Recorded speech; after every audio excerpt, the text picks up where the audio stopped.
Hi guys, welcome back to my channel. I hope you're having a great day so far. So welcome to my first monthly favourites of 2021. Very exciting. I didn't film a December favourite, so some of these are actually December and January favourites, just to, you know, bulk them up a little bit. We've got a number of things to talk about, but you know me, I'm picky, I'm fussy. So these are the creme de la creme of the last month or so. So first up, this Sonia G cloth towel, whatever you want to call it. This is designed for brush cleaning. So as you can probably see, mine is filthy. I didn't want to wash it because I wanted to show you actually how much product this gets off. Now, I definitely picked this up thinking this was just a fun thing to try. I've never tried cleaning my brushes, you know, daily, every use on something like this. I wash my brushes. I say cream brushes, foundation brushes. I wash my sponge every time I use it. Cream brushes for foundation, things like that, I'll wash once a week, and then powder brushes maybe once a fortnight, maybe longer, depending on how many times I've used them, I guess.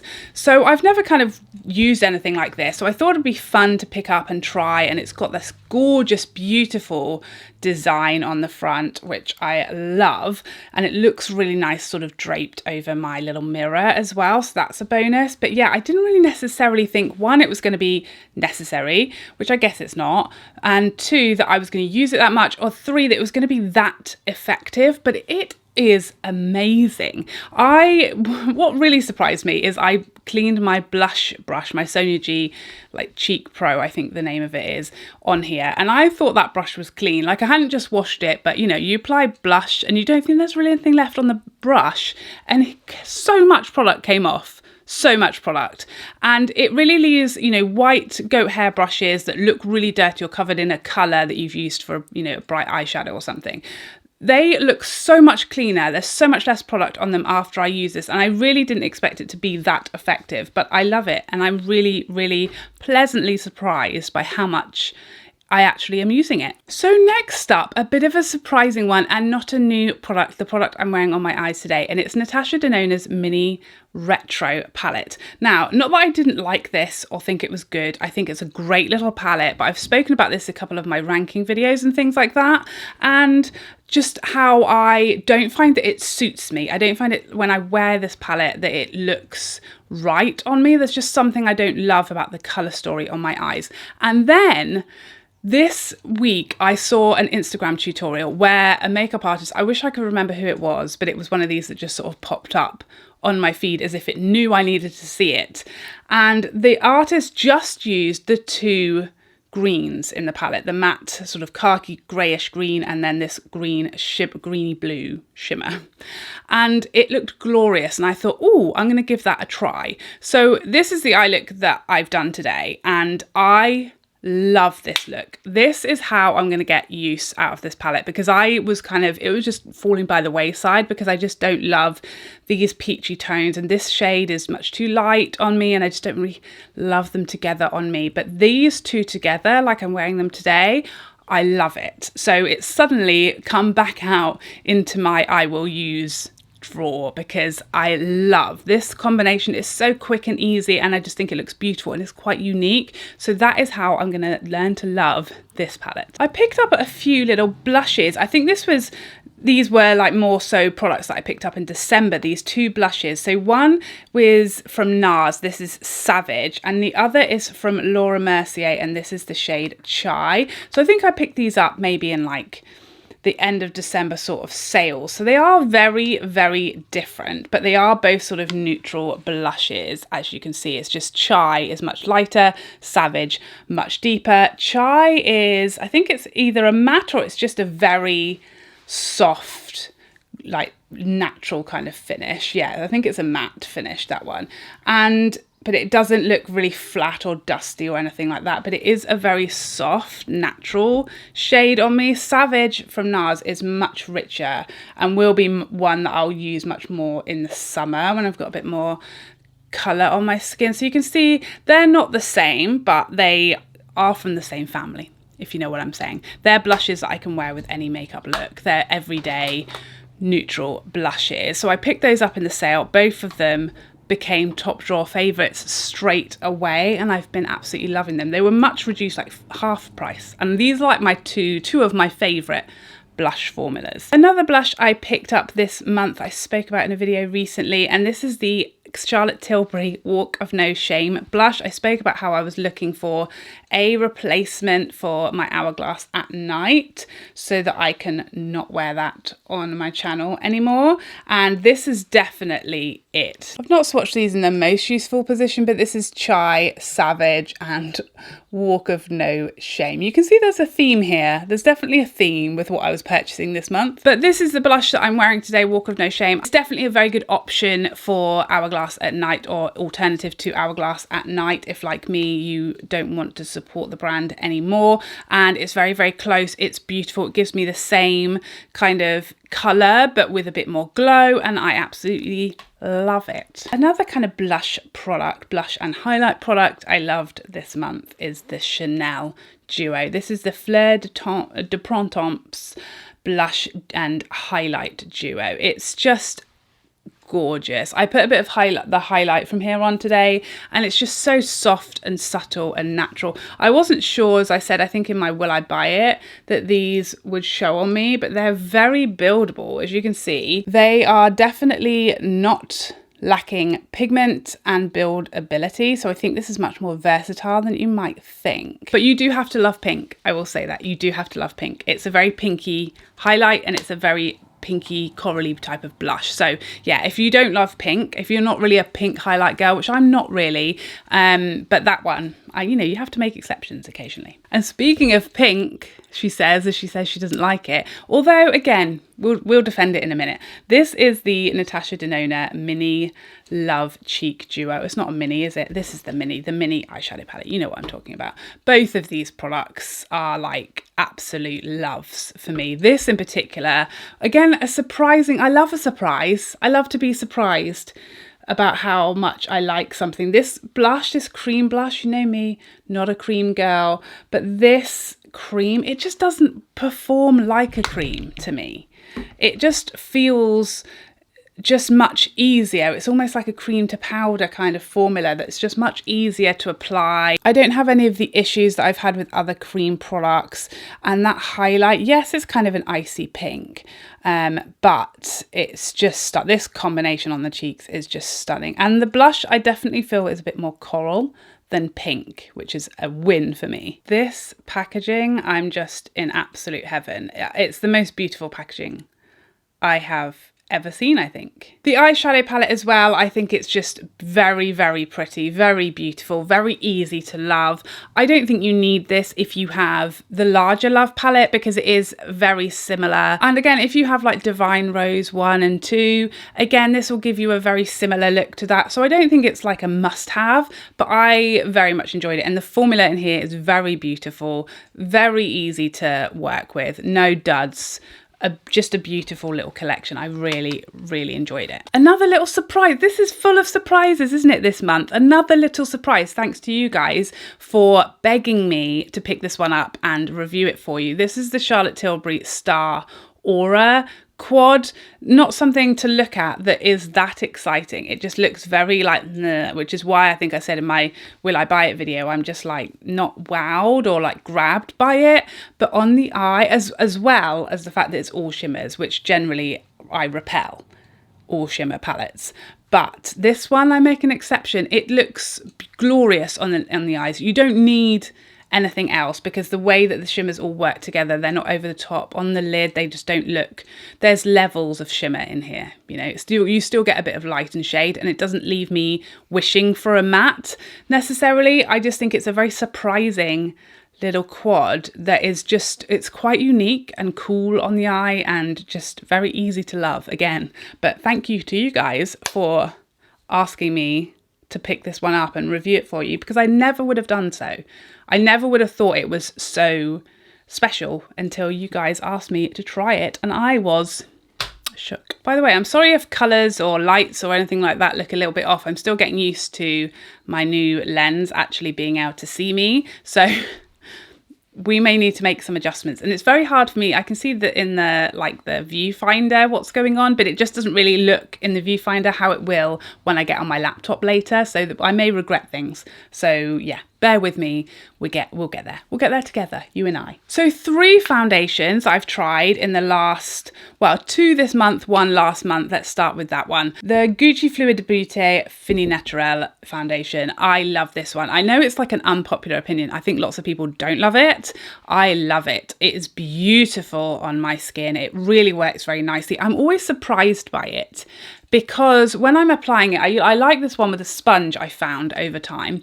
I like this one with a sponge, and as I'm applying it, the coverage is so just there straight away, and it really does go on almost like a matte foundation, as in it goes on very smooth, it goes straight into the skin, and it looks like it's going to turn matte, yet it retains this like gorgeous natural glow finish. It wears very well, and I just find it beautiful and very flattering on the skin. I know, as I said, lots of people haven't got on well with this, and I guess it's going to be one of those that is very dependent on your skin type and all of that kind of thing. Any issues that you have are going to be different to the issues that I have, and therefore things are going to perform differently. But on me, I absolutely love this one.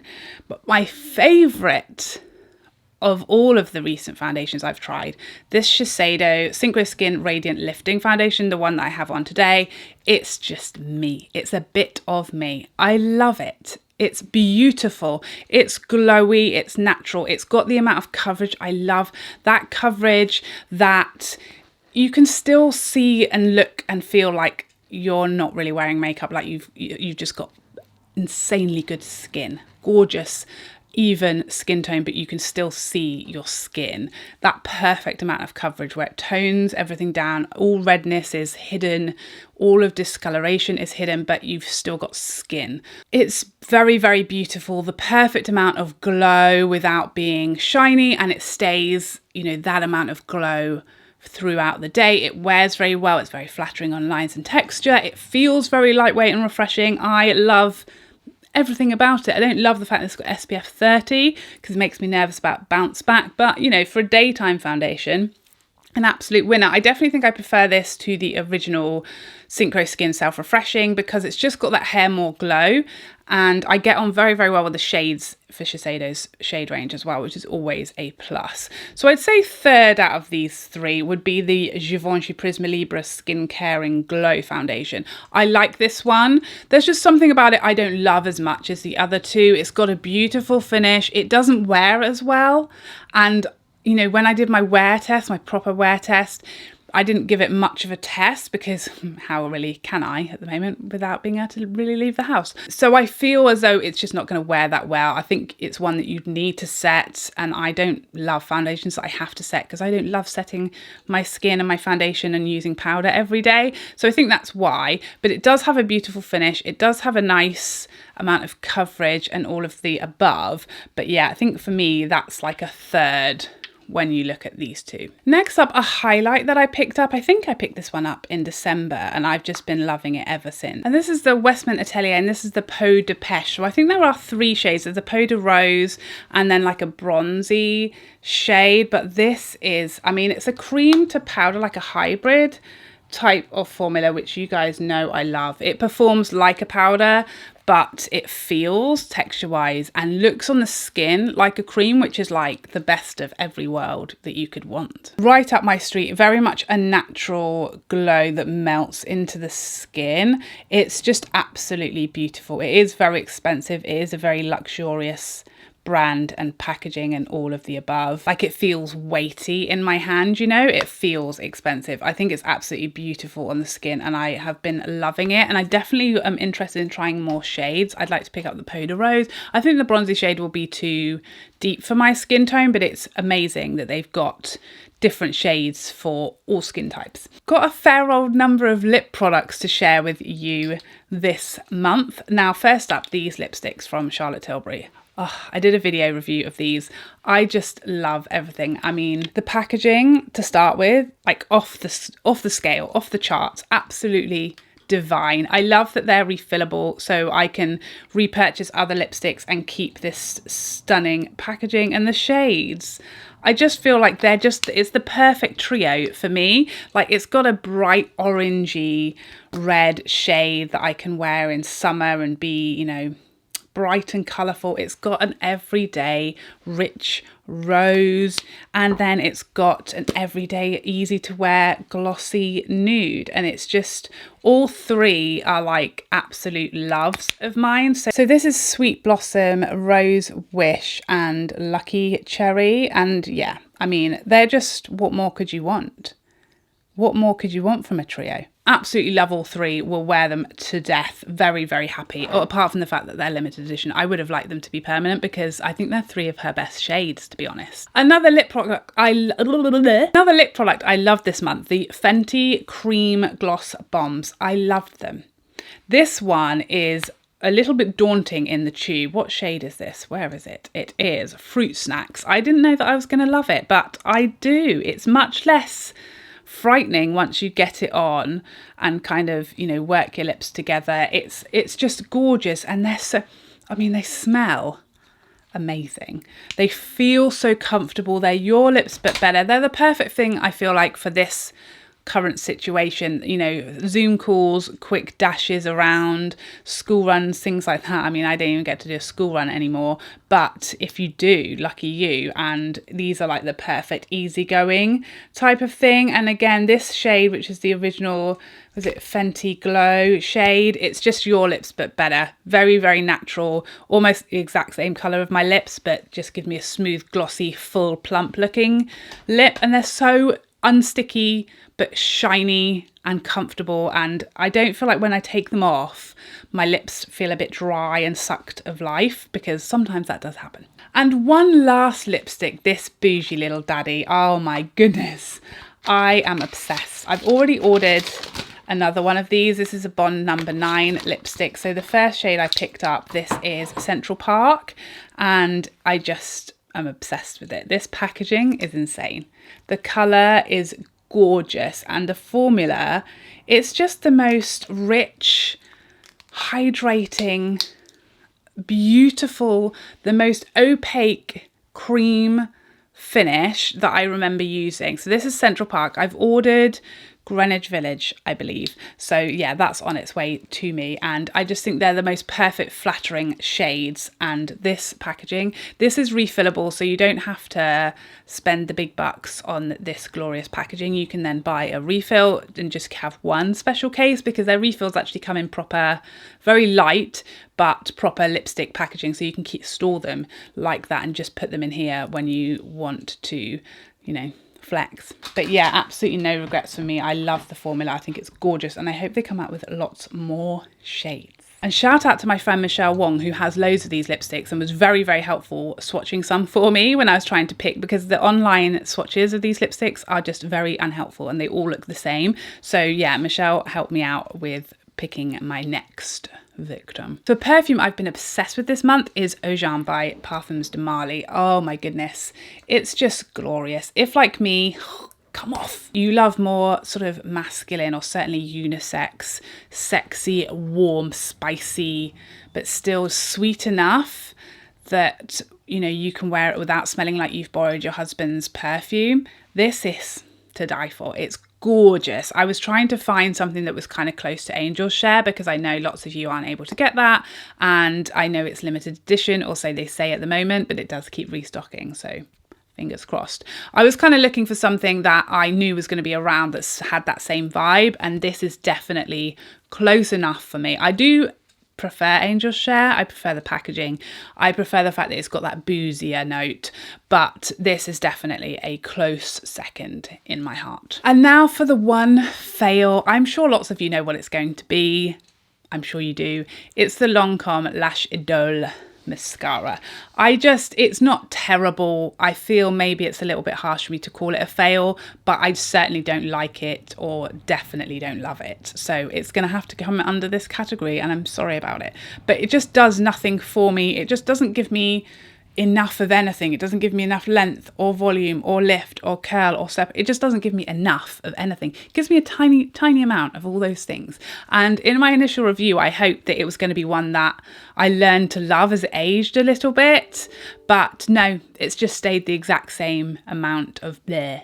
So it's a fail for me. So there you have it. Those are all of the products that I have been loving and one not so much during the last month and a little bit. I hope you enjoyed this video and I'd love to see you in the next one. Otherwise, take care for now. Bye bye bye bye bye.